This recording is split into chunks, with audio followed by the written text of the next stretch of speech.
Hello there. Thank you so much for joining us. This is News Channel Nebraska. My name's Eric McKay. Let's take a look at our top headlines today. Beginning with a powerful storm that moved through southeast Nebraska Wednesday afternoon, causing significant damage and power outages in Richardson County.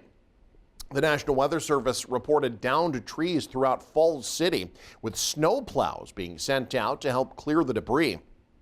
National Weather Service officials, meanwhile, said 2 homes were damaged when trees fell through their roofs. And a large factory lost part of its roof. A few miles south of Falls City, 6 cars on a double-stacked train were seen leaning after a tree fell onto it. Richardson County Sheriff Rick Hardesty said deputies had been visiting properties to assess damage. They saw roof, siding, and window damage to homes, as well as the destruction of multiple outbuildings. Thankfully, no injuries have been reported. Omaha's University of Nebraska Med Center receiving some national attention. UNMC announcing Wednesday they've been named by the Centers for Disease Control and Prevention as one of 10 regional centers for public health preparedness and response across the U.S. over the next 5 years. That means they'll not only manage the Center for Nebraska, but also for Iowa, Kansas, and Missouri. The release says that through this project, UNMC will enhance their abilities in public health and emergency preparedness and response, especially in extreme weather. UNMC's collaborating with the University of Iowa on the project, along with other health departments in the region, as well as rural and tribal partners. They were chosen for the role alongside some prestigious company, Harvard University, Columbia University, and Johns Hopkins University, among others. Well, from abortion and medical marijuana to paid sick leave and school choice, Nebraska voters will be deciding several key issues when they head to the polls next week.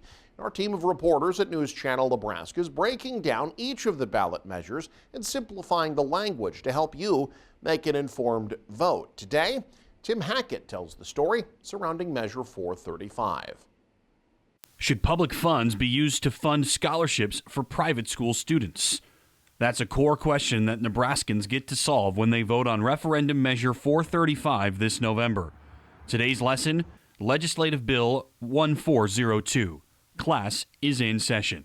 Introduced earlier in 2024, LB 1402 annually provides for $10 million from the state treasury designed to fund scholarships that would offset some or all of the cost for eligible students to attend private schools, religious or otherwise, in Nebraska. The new law essentially replaces the Opportunity Scholarship Act, which passed last year.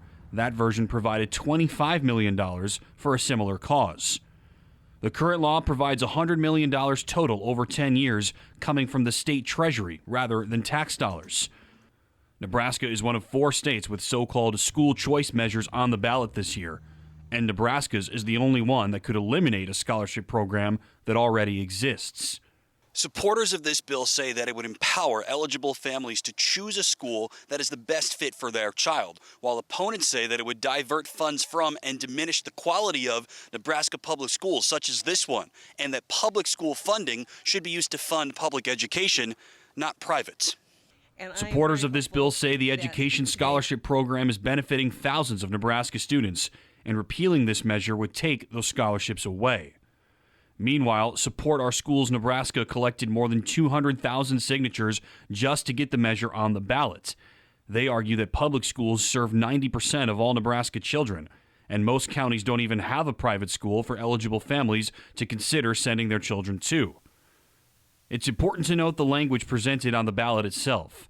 A vote to retain means this private school scholarship proposal will go into effect, while a vote for repeal means this plan will be eliminated. By educating yourself on every aspect of the ballot, you put yourself in the best position to have your voice properly heard. I'm Tim Hackett, News Channel Nebraska. An apartment complex in central Nebraska will soon undergo some massive renovations thanks to a federal grant. The U.S. Department of Housing and Urban Development awarded $4 million to the owners of Centennial Park Apartments in Kearney. It's the first green and resilient retrofit grant awarded in the state. The money meant to go toward energy efficiency and climate resiliency. I think that the investment across the country to have an increase in affordability or an increase in rehabilitated units is the longevity of what that $4 million represents. Centennial Park has 50 units. That means the grant's providing about $80,000 per unit. The owners say they're still planning how to use the money, but it could mean new roofs, windows, or siding, updates to the interior, and could even involve switching to new sustainable energy sources like solar. Officials say the energy efficiency upgrade should mean a reduction in utility bills for tenants. Well, who's ready for winter weather? Like it or not, cooler days are on the way. And if you look at a map from climate experts, you see it here. The National Oceanic and Atmospheric Administration has released its winter outlook, which predicts a slowly developing La Nina, which could mean chillier than normal temps for parts of the northern U.S., warmer than usual weather in the south. Well, Casey Wannenberg has details on a new facility that will help Sandhills road crews get geared up for whatever winter has in store. Signs of change are in the air. With November just days away, I've been in drifts that go way above this cutter bar. road crews know winter weather season could start soon. It's going to be here whether we want it or not. Here in Valentine, the Nebraska Department of Transportation has new tools, So we were just so darn cramped. including a brand new 27,000 square foot building. This has been a lot of years in the making. I'd say we've been on kind of a waiting list, a building waiting list for approximately 15 years. This room is our wash bay. One highlight, a heated wash bay. The art wash bay. I've washed trucks for years and years and years out in the freezing cold. And I mean, when I say years, I mean like 40 years. Sub-zero weather. You get cold, you are cold, you'd have ice on your rain suit, and it was kind of like the deep sea fisherman. Also improving efficiency, Boys has a locker. all area NDOT employees are now under one roof. As a team, we can work better. Highway project manager Daryl Lurs points out that the new facility is right off the highway instead of in the middle of Valentine. Before, we had to drive through the city limits on city streets to access the highways. Cool little deal. This is their gravel shaker. His team also has access to this lab for testing and sampling materials used in million-dollar road projects. We shake aggregates, and there's things like that, so you need room. In addition to the Department of Transportation, the building also houses Nebraska State Patrol. They'll be getting a trooper up here to Valentine in the near future. That trooper will have designated areas for investigations, storage, and interviews. And take a look at this mountain of salt.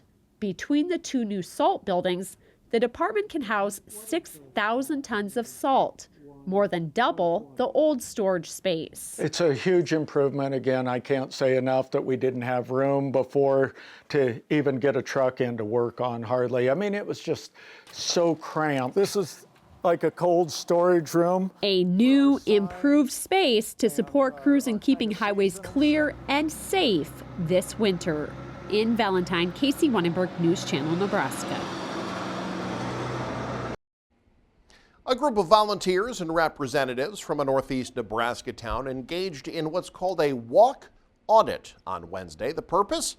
Enhancing pedestrian safety. Andrew Pfeiffer has more. It's a way to enhance public safety. We're just getting some feedback from individuals as we walk around. A volunteer-based group of citizens took part in an audit walk in Norfolk on Wednesday. Can a kid navigate this world in a safe way? And are there any impediments to them getting to their destination, anything that could cause them to go out into traffic in an unsafe way? We're doing a walk audit. We're here on 13th and Norfolk Avenue. So we're going to take a group of people.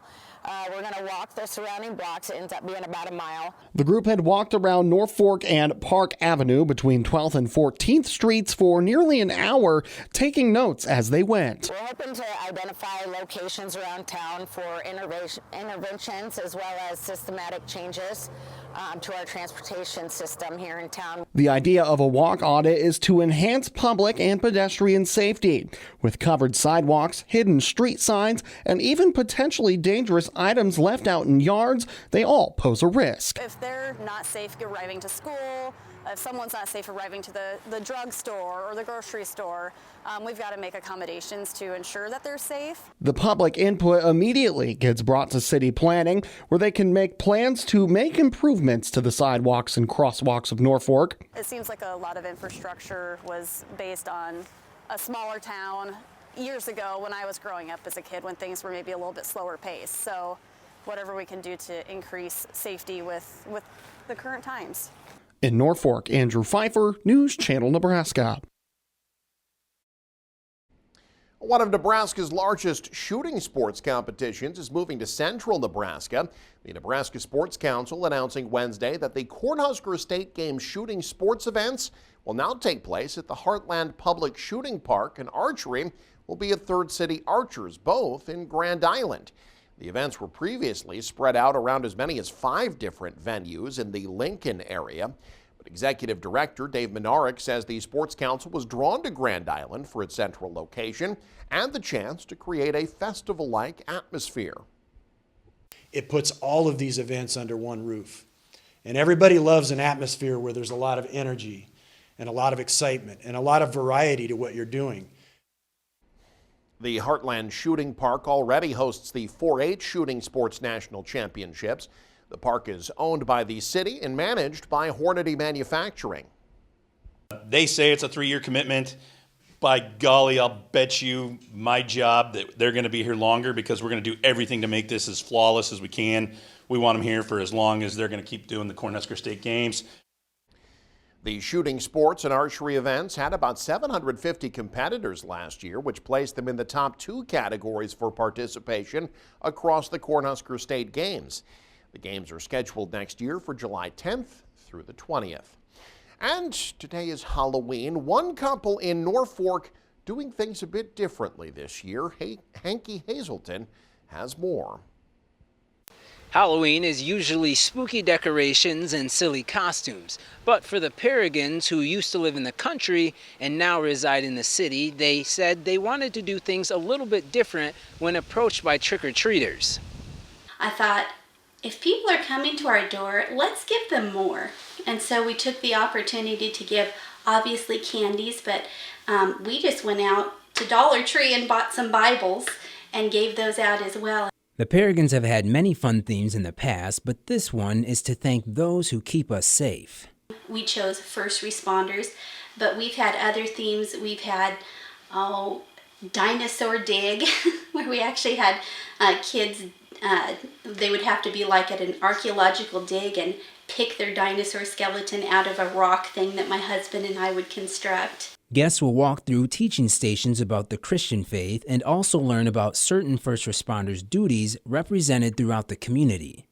Fire and rescue and law enforcement and emergency medicine, and we'll actually have professionals from all those different agencies here, including like the fire truck and the ambulance and the squad car and an emergency room doctor. Although it's a chance to learn about God and the amazing first responders, kids will be sent home with more than enough prizes to enjoy. They're going to get some different literature. They get a really cool engraved scripture dog tag that we've made for them. They will get to custom design their own hardcover Bible with different colored duct tape. They'll get a massive handful of good candy, not the cheap stuff. When asked why they have continued this for 17 years, Mariah said it's not about candy or dressing up, but the positive feedback we continue to receive. They would say to us, we'd love to bring people from our neighborhood. Could we go and come back? And they will come back bringing carloads of their friends and go back through. And that's meaningful to me. The event is at the Perrigans' home, which is right behind me at 621 18th Street in Norfolk. The event runs from 5 p.m. to 9 p.m. In Norfolk, Hanky Q. Hazelton, News Channel, Nebraska. And you can stay up to date with the very latest by following us online. Head to newschannelnebraska.com, click on the News tab there. You can also follow us on X, like us on Facebook and Instagram as well. Thanks for joining us. Have a great day. You're watching News Channel Nebraska.